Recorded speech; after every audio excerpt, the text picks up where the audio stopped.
he, I give him gratitude, appreciation, give him attention. Okay, but what happened here today that we're here? I don't know. He went to the pool, maybe he like, blah, blah, blah, Okay. blah, blah, blah, blah. How did you get the phone back? The garbage is always... Just relax for now, okay? Have a seat now. Just relax. Shoot me? Have a seat. You're gonna shoot me? Shoot me. No, come on. Let's go. Come on. Let's go. Why am I going to jail? Into the vehicle.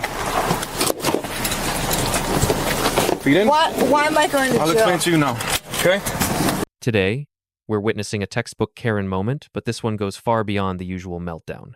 What starts as a routine identity check inside a hotel rapidly spirals into total chaos. She refuses to cooperate, challenges every instruction, and with each passing second, digs herself deeper into a situation she could have ended instantly. Voices rise, authority shifts, and the power dynamic flips in real time until the handcuffs finally click shut and every argument stops. This is the kind of escalation you can't look away from, where one simple choice turns a minor inquiry into an unavoidable arrest in the middle of a hotel corridor. The guy standing 9 minutes not staying with us. Hello. Hey, where's room 15? Have a great night. Bye.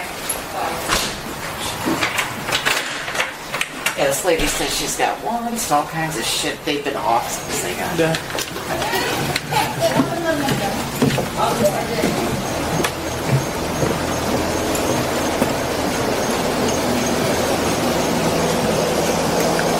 Hello. Hey, sir, how's it going? Okay. You want to step out for me so we can talk? If you keep your hands out of your pocket for me. Okay. You're fine. If you could just hold the door. Yes, sir. So what's going on? Nothing new.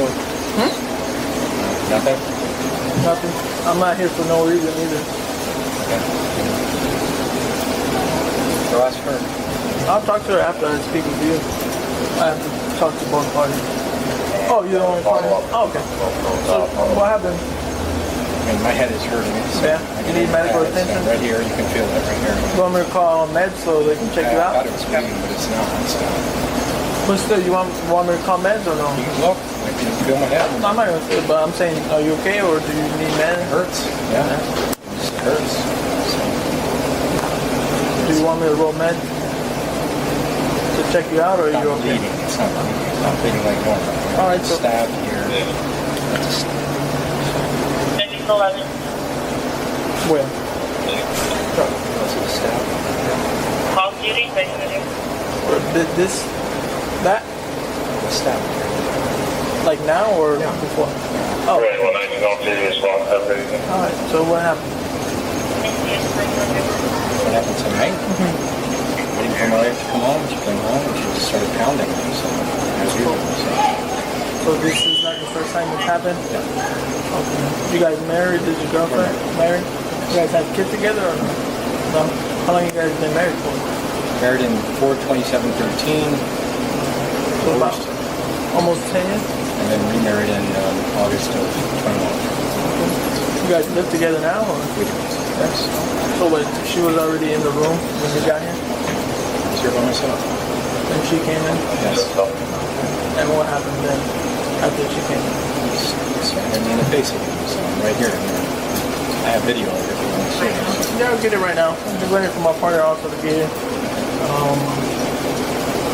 And was there an argument that happened before or she just came in? I was at the pool. She left. Took off. And then came back and then started pounding me in the head. So.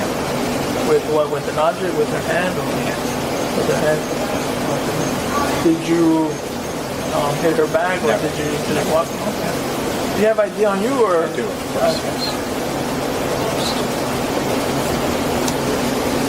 Are you coming from Texas? We're trying to move here, yes. Oh yeah? What part? San Antonio. Okay. No, and what part you guys trying to move to? Here? Oh, all the way down here? Yeah. Okay. You liking it? Yeah. Alright. Right there. Alright, here's my partner. I'm going to step in and speak with him. Go ahead. There you go, good. Alright, can we come this way real quick?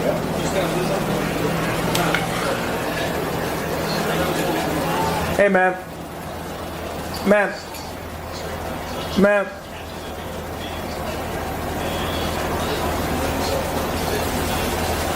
Hey, ma'am. You could just open your hand for me. I don't know what's inside your hand. It's A lighter? Alright, you could just place it on the bed. You want to at least sit down on the bed so you can speak with me? I'm a lady. Yeah, I understand. So what's going on? What happened tonight? I'm just nothing. I'm just here. You're what? I'm doing nothing, sir. Well, what happened? I'm not, like I told your husband, I'm not here for no reason. Sir, I'm just here. I'm just here, sir. We're just trying to buy some property. We're in Islamorada. We're just trying to buy some property, and my husband just gets a little irrational, and he gets a little loud and drinking, and I just. Were you guys drinking this afternoon? No, I mean, we had some weed.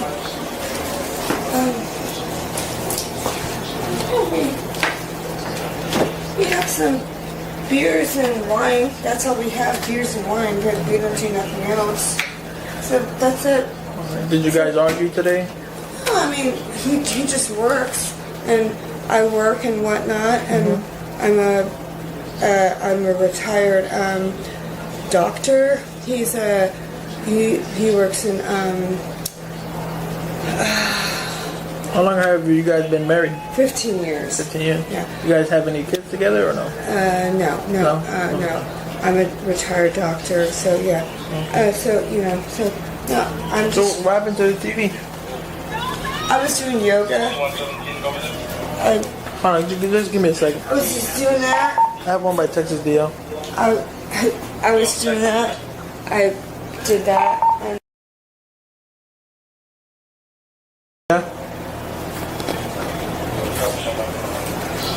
I went like that, and I kicked it. So.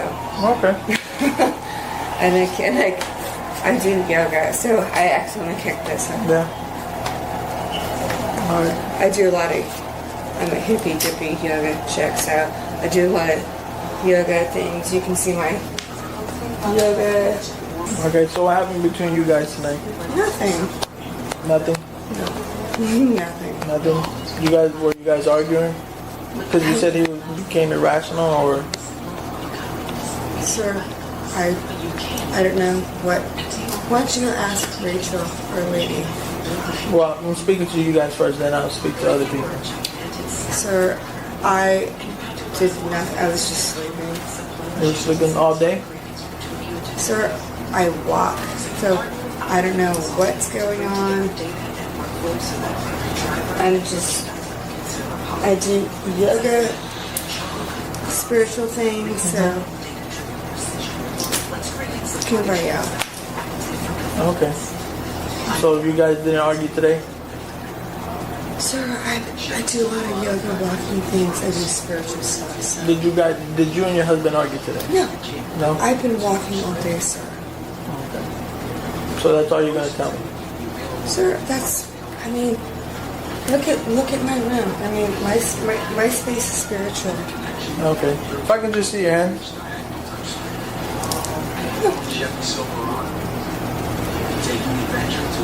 You have ID on you?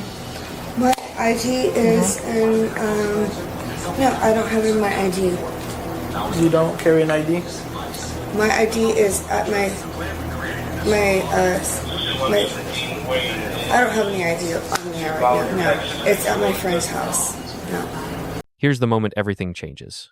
By refusing to identify herself during an active investigation, she leaves officers with no legal alternative but to detain her and establish who they're dealing with. What could have ended in seconds instantly crosses a legal threshold. From that point on, control is no longer optional, it's mandatory. That single decision flips the encounter from a routine inquiry into an arrest trajectory, and once that line is crossed, there's no walking it back. You want to give me your name? You don't want to tell me what happened? Wait, why? Are you going to give me your name? Yes, I will give you my name. Okay. But why? Your name and date of birth. Wait, No, don't step over there. what is my husband telling you? Well, that's why I'm trying to get your story too. Are you gonna tell me? What is he telling you? Tell me your side of the story. What happened? I did nothing wrong to you, sir. I didn't say anything. I'm trying to figure out what happened tonight. Nothing happened to me. So, can I get your name and date of birth? My name is Michelle. I need your full name. Michelle. Okay. Michelle. Do you have a middle name, Michelle? Michelle. Do you have a middle name? No. Okay, could you spell your last name for me? Could you spell it? No, I can't. You don't know how to spell your last name? Why? You can figure it out. No, could you tell me your last name? I don't know what are you trying to figure out? So we got called in here for a domestic. What's the domestic? That's what we're trying to figure out what happened. What's the domestic? We're trying to figure out what happened. What's the domestic, sir? What's the domestic? What's the domestic? If you want to just have a seat, I'm speaking with my partner. Wait, what's the domestic? Talk to me. What's going on? I know you spoke to him already, so I'm just trying to. I mean, look, man, my wife's bipolar, one, manic. She's supposed to be on meds. Okay. And she gets crazy, so that's me, and she goes to jail. So. Okay. Were you guys arguing? Not at all. Today I went to the pool, I did my conference calls, I came back, she left, she came back, my head is fucking... 0150 in service, zero. Your head? You can feel it right here, I have a knot right there. Yeah. Okay. Video.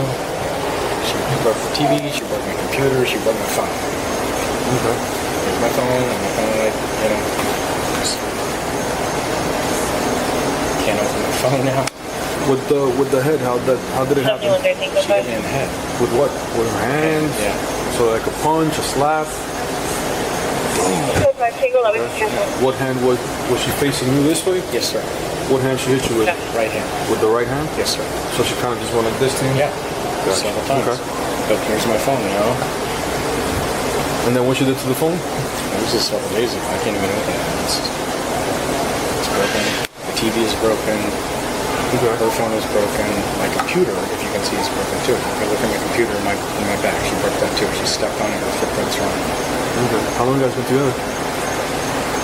5/28/08 was the first kiss. We married 4/27/13. We got divorced and we remarried in August of 21. Okay. Have you been drinking? Yeah, we did wine and stuff. So. Go check. I don't touch her, so I just... Okay. Did you try to block her from hitting you, prevent her from hitting you or anything like that? Service goes around the nose, I'm off I have it on video. Yeah. You have a video of it? Yeah. You don't mind showing me? Yeah, sure. Good. Of course. Of course, I can't open... When I open my phone, it's broken. Is Sierra 443 clear from this? See that? Yeah, it's got like a little glitch, just the screen probably. How about on the front side of it? Yeah, that actually works, obviously. We're doing that. If you don't mind? Yeah, sure. Oh my god. You're incredible. She threw the trash out. Holy fuck. You are something else, Rochelle. Go ahead. Just beat the fuck out of him. Go ahead. Got you on video. Oh my god.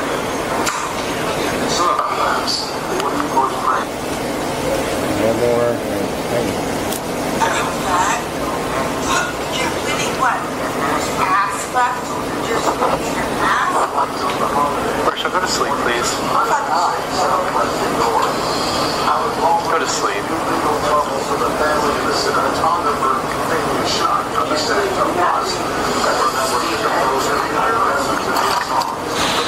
Oh my god, look at this. She threw the trash out of here and stuff. That's Where are you guys originally from? Our home is in San Antonio, Texas. Okay. So Rochelle doesn't like Texas, so she will never claim that. She's from California. Okay. We're married, but she hates Texas. You guys got kids together? No. No kids? I have 3 boys from prior marriage. From prior She has marriage? 1 child. She has kids? 1 child. One? Yes, sir. Okay. How long are you guys staying in the room? We're trying to find a permanent place here, so this is kind of like temporary right now, so as long as we can, but obviously this. You gave my partner your ID by any chance? Yeah. Yes, I did. Yeah? 6117 Wayne is... Yeah. That's fine, dude. Alright. If I give you a statement from, you write a statement for me? Of the account of what happened? Sure. Okay. Let me just wait for him to come out. I mean, my head is pounding. You want Rescue to take a look at you just in case? I feel it, dude. Like, I mean, I see a slight bump there, yeah, so I do feel it. Yeah. you want them to come take a look at you? It'll be fine. It's been a normal day. Yeah. It's a typical, that's how it works. Oh, God, she's like, he You was mind putting your hands like this just for me? Okay. He was like, Go like this to your fingertip. Just squeeze one of your fingertips on the top, on the tip. Let it go. All right. No, I'm just trying to make sure that you're. yeah, I'm good. He was like, I have to call the police. I'm like, no, don't do that. Yeah. He was a nice sort of Nigerian man. And how many times have you guys gotten into physical altercations? Tonight, that time. You can look it up. You guys there's that many? I've never done anything. Ma'am, what's your name? What's the domestic? What's Okay, listen to what I'm going to tell you. wait, what's the domestic first of all? Listen to what I'm going to tell you. We're here for a disturbance, okay? What's the domestic? The disturbance. We're here for a disturbance. I don't understand what's the A disturbance is somebody was causing havoc. Somebody was yelling, somebody was screaming, so we're here for that reason. I don't Okay? understand. Now, I need your ID or your name and date of birth. Michelle, Okay. You have an ID with you by any chance? I do not. You do not have an ID with you? You have a passport with you? I do not. You don't have your passport with you? You don't have your ID? Are you from Florida, from California, from Los Angeles, from Texas, from New York? What state are you from? Ma'am? Maybe I'm an illegal. Okay. You still have a name, right? You would still have some sort of ID. Why are you being Right? so irrational to me? I'm asking you questions and you're not answering my questions. Okay? I'm here for a disturbance. I need to identify you so that I know who I'm talking to. If I don't know who I'm talking to, how can I address you? I'm not going to address you as nobody. I have no ID. Okay, so what's your first name? My name is Michelle. Michelle, is it a common spelling? Michelle? Yes. Do you have a middle name by any chance? Middle Michelle. name? The middle name? Spell that one for me. Like that? Yeah. Okay. What's your date of birth? What's my date of birth? 6117 units, code 5. Units code 5, thank you. Oh my god. What's your date of birth, Michelle? Oh my god. I can't believe this is happening. This is why calm, methodical questioning works. It lets contradictions surface on their own without unnecessary escalation. Okay. Why is this Answer my question. Okay. It's What's your date of birth? Why is this happening, first of all? I already... 69. 1969. Okay. Alright. Do you mind telling me what happened today? Nothing, sir. Okay. So why... I took off. My husband was doing whatever he was doing. Okay. I walked around and I took off and I was like doing whatever and he was like at the pool and I was like, what?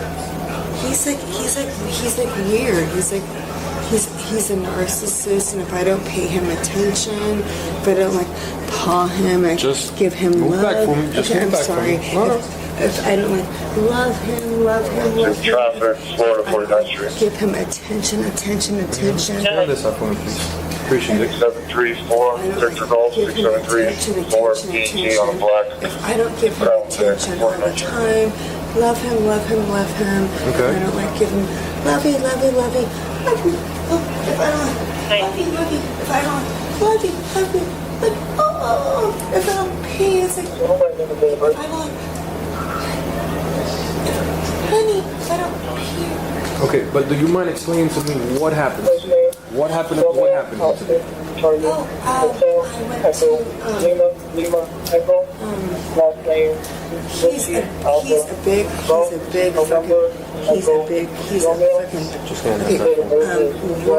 we're living here, we're buying property, here, we're buying property here, so.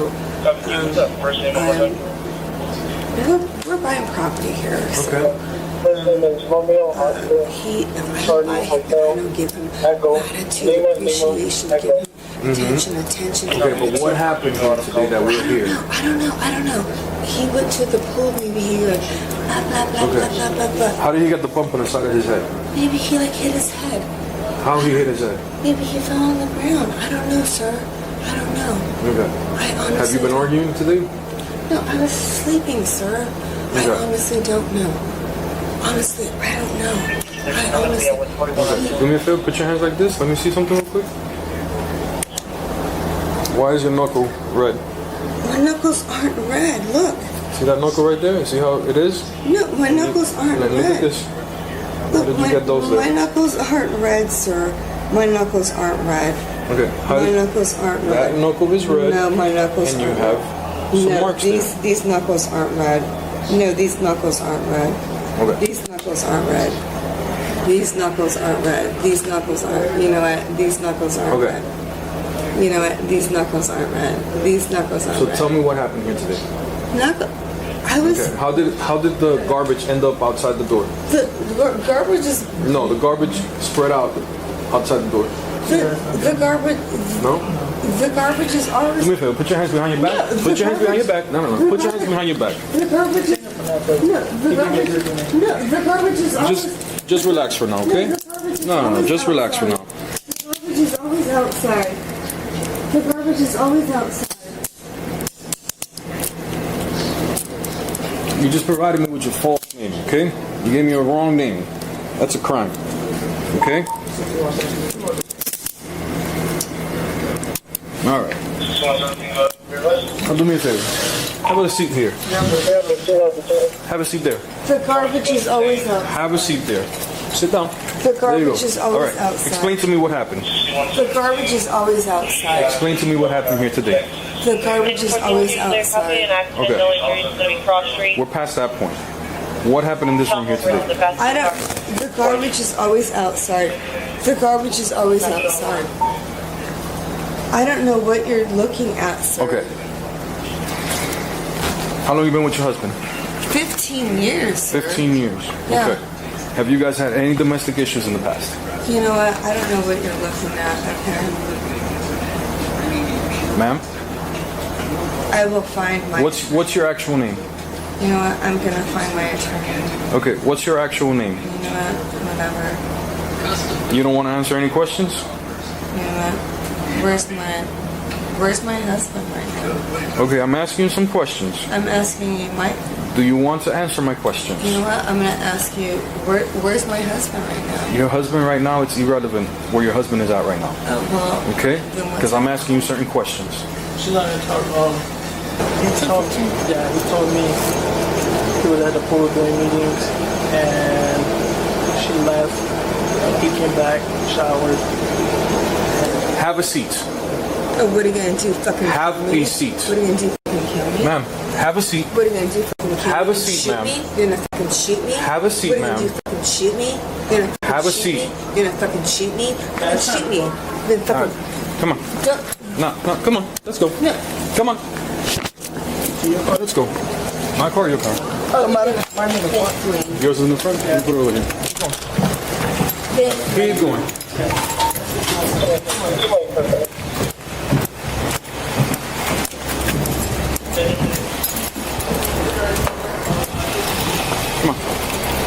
going that way. Why am I Go going ahead. to fucking jail?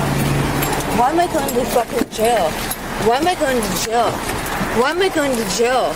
Wait, why am I going to jail? Why am I, What is that in your pocket? Is that your phone in your pocket? It's a fucking e-cigarette, Okay. dude. Why am I going to jail? Explain to you now. Why am I Turn going around. to jail? Turn around. Why Turn am I- around. why Is there am I- anything in your back pocket? No, why am I going Nothing to in- jail? all right. Why am I going to jail? Into the vehicle.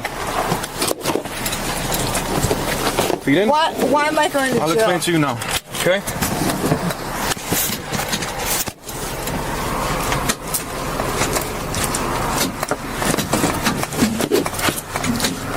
Why am I going to jail, huh? I'll explain it to you now, okay? Just give me a second. Yeah, explain it. Let me just put the seatbelt on for you. That way you don't get hurt, okay? Oh, I can fucking get hurt.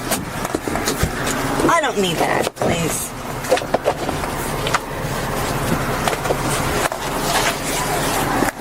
I don't need that. Move up a little bit. Nah. Move up a little bit, ma'am. Ma'am, move up a little bit. Go ahead. Ma'am, move up a little bit. J85,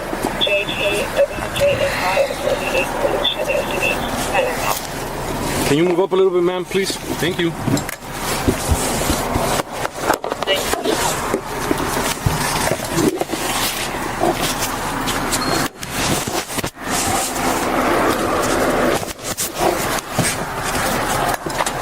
This hurts.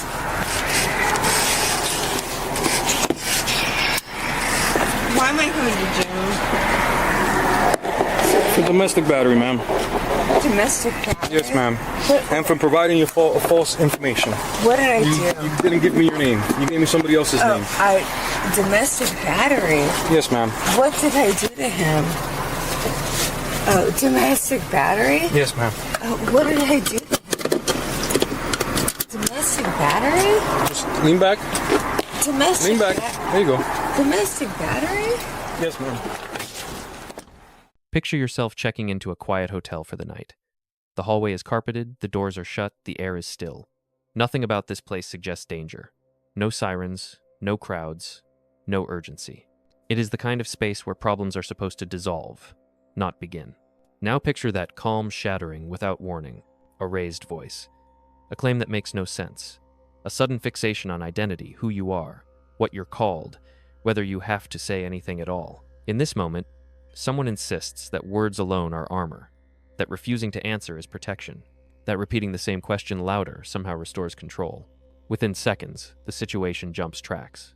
What began as a routine attempt to understand what happened inside one room starts carrying consequences that do not rewind. The tone hardens. Commands replace questions. Time compresses.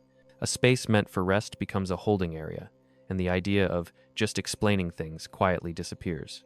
This is the point most people misunderstand. They believe silence is a shield. They believe credentials matter. They believe that if they argue long enough, reality pauses. But none of that stops what's already in motion. In fact, those beliefs often accelerate it, because somewhere between refusal and repetition, a line is crossed one the person doesn't see until it's too late. By the end of this encounter, the outcome is not a warning or a conversation. It is custody. It is paperwork. It is a night that ends in a place no one plans to visit. And the reason why has nothing to do with volume, outrage, or intention. It has everything to do with a moment people rarely recognize until it's irreversible. The central legal question in this case is deceptively simple.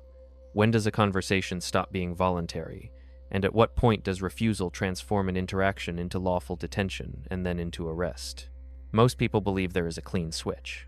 That as long as they do not consent, do not answer, or do not feel detained, they remain in control. This belief is widespread, confident, and legally wrong. The dominant myth at work here is the idea that invoking rights replaces compliance, that you can decline identification, deflect questions, argue semantics, and still freeze the process in place. In reality, rights do not cancel lawful procedure. They exist within it. This case is not about what someone says they believe. It is about how the law evaluates behavior in real time, under uncertainty, when officers are required to identify who they are dealing with and determine whether a crime may have occurred. And here is the critical point most people miss.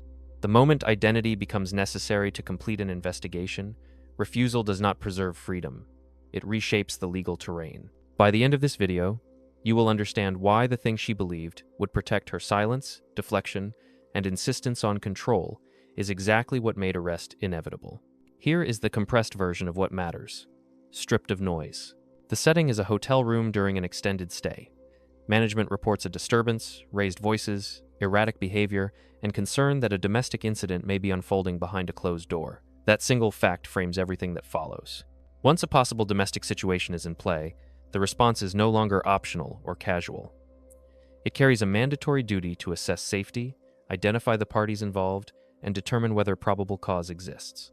Inside the room are two spouses. One presents with visible signs of injury to the head. There are damaged personal items, electronics, a television, a phone. These are not abstract complaints.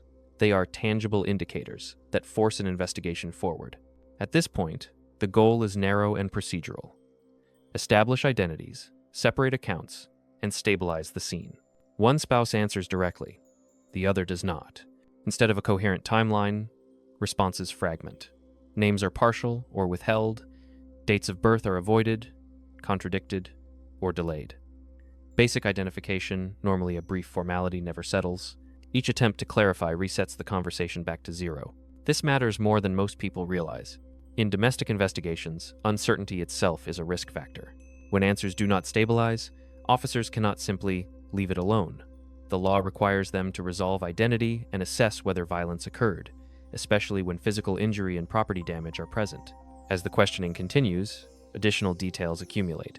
Inconsistent explanations, visible redness on knuckles, and a refusal to comply with simple positioning requests meant to maintain safety.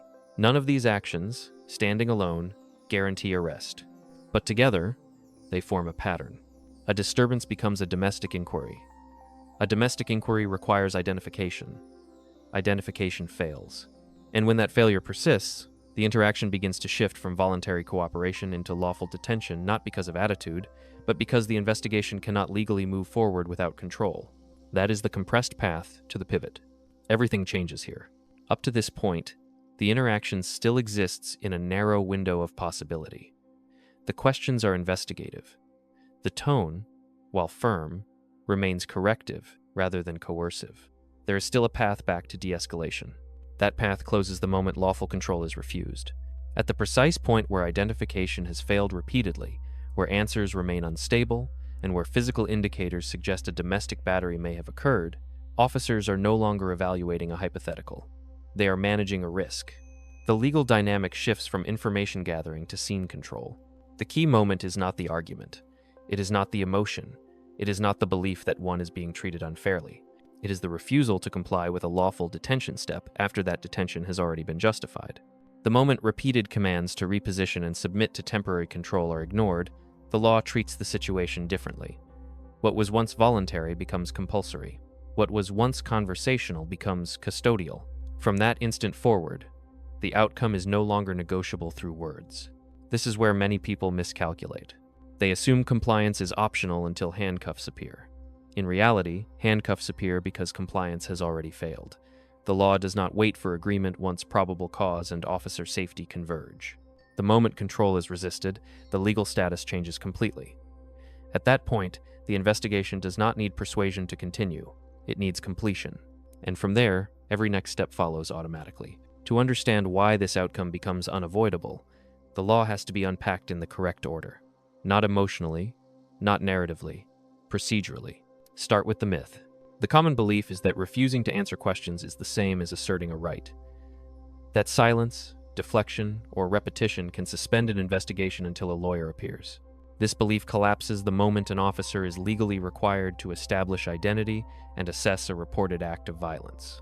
Now the statute. In a domestic disturbance investigation, officers are authorized and often required to determine who is involved, whether an offense occurred, and whether there is probable cause to believe a battery took place.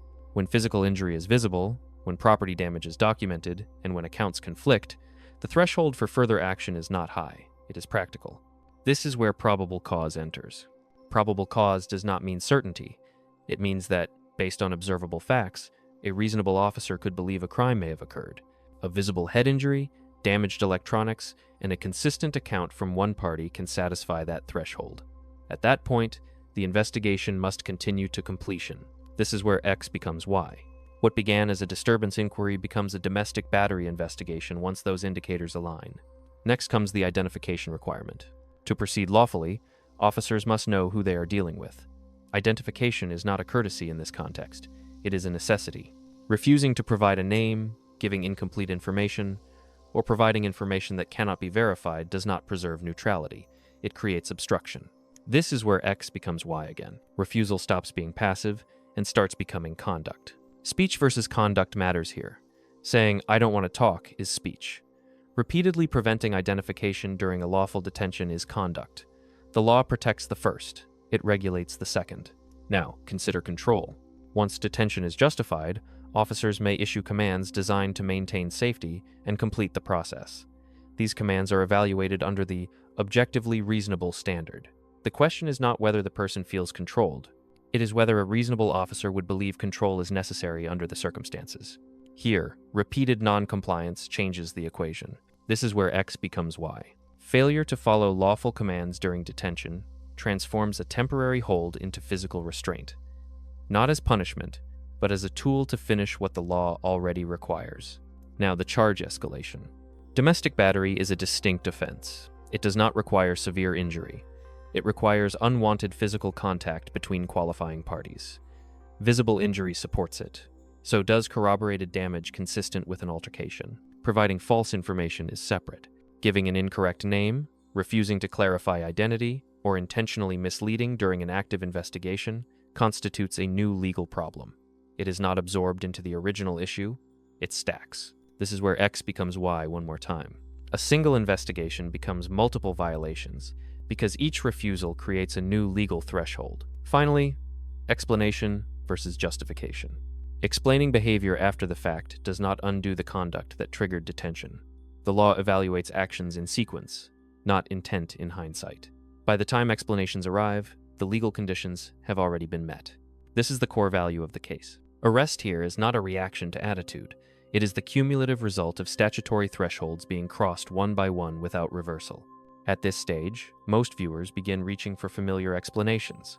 The law anticipates those explanations, and it does not rely on them. First, the freedom of speech shield. The Constitution protects expression, not obstruction. Speaking critically, emotionally, or even irrationally is not illegal. But preventing a lawful investigation from identifying who is involved is not speech. It is conduct, and conduct is regulated when it interferes with legal duties. Second, the "just let me call my lawyer" narrative. Requesting counsel does not pause an investigation that has already reached detention. Officers are not required to resolve identity through attorneys, nor are they required to abandon control while waiting for legal representation to appear. Rights attach to processes. They do not replace them. Third, the character defense. Being educated, retired, respected, or well-spoken has no bearing on the objectively reasonable standard. The law does not grade compliance on status. It measures behavior against necessity. Credentials do not immunize actions that obstruct required steps. Fourth, the police brutality frame. The test is not whether force feels excessive to the person experiencing it. The test is whether a reasonable officer would believe physical control was necessary to complete a lawful detention after repeated noncompliance. Here, force follows refusal, not the other way around. This is where X becomes Y again. Argument turns into resistance when it physically prevents the investigation from moving forward. Finally, the "I didn't do anything wrong" assertion. The law does not require a person to understand what they did wrong in the moment. It requires officers to act on what is observable and unresolved. When identity, safety, and probable cause remain unsettled, detention becomes mandatory, not optional. None of these counter-narratives collapse the legal framework at work here. They simply fail to intersect with it. The law is not persuaded by intention. It responds to thresholds. At this point, the remaining question is not legal. It is behavioral. This is not a mental health diagnosis. This is a behavioral pattern. The pattern centers on authority miscalibration, the belief that one can negotiate the existence of authority rather than respond to it. Instead of recognizing that the interaction has shifted into a procedural phase, the individual continues operating as if the situation is rhetorical, where persistence and repetition might reset the outcome. Layered onto this is status insulation. Self-identifying as educated, professional, or socially elevated creates an internal expectation of exemption. When reality does not conform to that expectation, confusion escalates into defiance, not because of malice, but because the internal model is wrong. There is also a visible form of DARVO: deny, attack, reverse, victim, and offender. Questions become accusations. Clarification is reframed as harassment. Control measures are interpreted as persecution. This is not strategy. It is reflex. Weaponized victimhood appears when emotional distress is deployed as a substitute for cooperation. Repeated expressions of fear, disbelief, or outrage are offered in place of compliance, as though volume can override procedure. Finally, entitlement ties the pattern together. Not entitlement to comfort, but entitlement to process, to dictate how an investigation should unfold while remaining inside it. The law does not allow that. This is where X becomes Y once more. Confusion hardens into resistance when behavior no longer adapts to the legal environment it is in. These patterns do not create criminal liability by themselves. They accelerate it when they collide with fixed legal thresholds. The outcome here is not about who someone believes they are. It is about how behavior interacts with authority when negotiation is no longer available. By the end of this encounter, the outcome is no longer theoretical. It is procedural, documented, and final. The investigation concludes with a custodial arrest. The charges are specific and grounded in statute. Domestic battery, based on probable cause, supported by visible injury, corroborating statements, and damaged property, and providing false information during an active investigation based on repeated failures to accurately identify oneself when legally required. From there, the process moves forward automatically. Booking, fingerprinting, a first appearance before a judge, the possibility of bond conditions that restrict contact and access. Temporary separation is not discretionary in this context. In jurisdictions like Florida, domestic battery triggers mandatory intervention. The law does not allow officers to simply cool things down and leave. This is where the system asserts order. Not through moral judgment, not through humiliation, through consequence. The key point is not that someone intended to cause harm. Intent is not the controlling factor here. The controlling factor is whether the legal thresholds were crossed. They were, repeatedly, in sequence, without reversal. This ending feels abrupt because it is meant to. Legal systems are designed to close loops once conditions are met. They do not linger for emotional resolution, and that is the restoration of order. The same rules apply regardless of education, profession, or belief. Freedom does not exist without boundaries, and boundaries do not function if they can be argued away in real time. This was never about winning an argument in a hotel room. It was about what happens when lawful process meets sustained refusal and why, once that collision occurs, the ending cannot be undone.